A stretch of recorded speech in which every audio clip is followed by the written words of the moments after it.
नमस्कार। आज हम महात्मा गांधी के बारे में तो बात करेंगे ही, लेकिन एक बड़े सवाल के जरिए।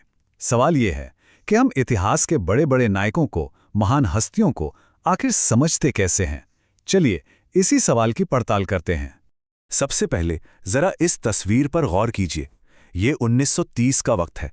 नमक यात्रा शुरू होने से ठीक पहले का मंजर। गांधी जी तो हैं, पर जरा उनके पीछे की भीड़ देखिए।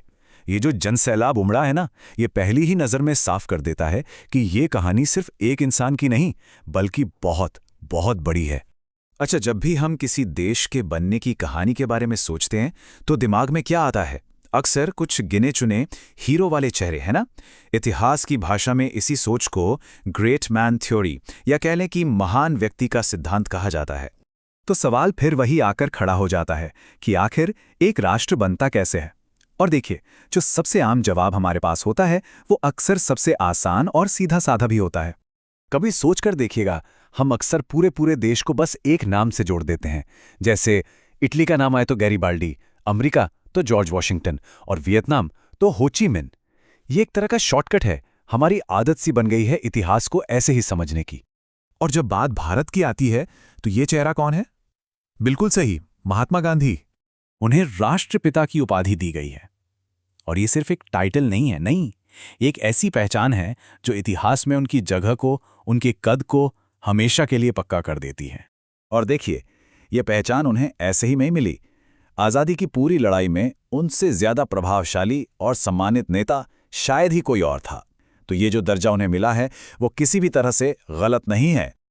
लेकिन एक मिनट रुकिए, क्या कहानी वाकई में बस इतनी सी है? क्या ये मुमकिन है कि इतिहास का इतना बड़ा भार किसी एक इंसान के कंधों पर डाल दिया जाए? बस यही वो सवाल है जो हमें इस सीधी साधी, आसान सी लगने वाली कहानी पर दोबारा सोचने पर मजबूर कर देता है।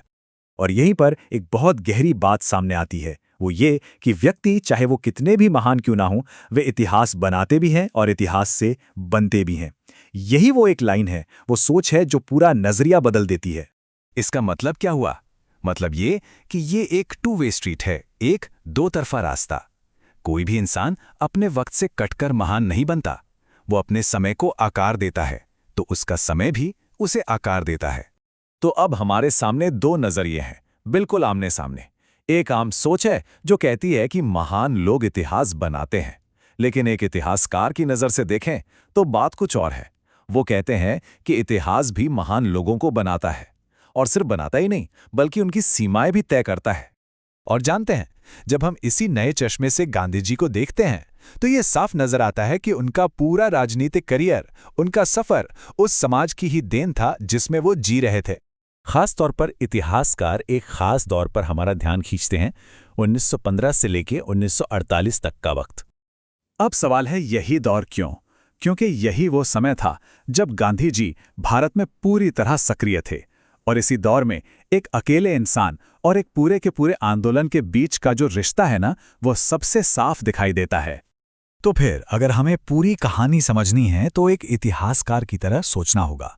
सवाल यह है कि अतीत को खंगाला कैसे जाए ताकि पूरी तस्वीर सामने आ सके। इसके लिए ना दो चीजों को समझना बहुत जरूरी हो जाता है। पहली चीज, गांधी जी का भारतीय समाज के हर तबके के साथ, हर हिस्से के साथ रिश्ता कैसा था। और दूसरी चीज, वो कौन से बड़े बड़े जन आंदोलन थे जिनसे वो जुड़े, जिन्हें उन्होंने प्रेरणा दी और जिनकी उन्होंने अगुवाई की। तो मतलब असल मकसद सिर्फ लीडर को समझना नहीं है, मकसद है उस लीडर और उसके पीछे जो जनता की लहर थी, यानी जो सामाजिक आंदोलन थे, उनके आपसी रिश्ते को गहराई से समझना। और इसी एक सवाल के साथ आज की बात खत्म करते हैं कि जब हम इस नए नजरिए से देखते हैं तो हमारे हीरो, हमारे नायक कैसे नजर आते हैं। ये एक ऐसा सवाल है जो हमें इतिहास की सिर्फ एक नहीं बल्कि कई परतें हटाने के लिए मजबूर करता है। सोचिएगा जरूर।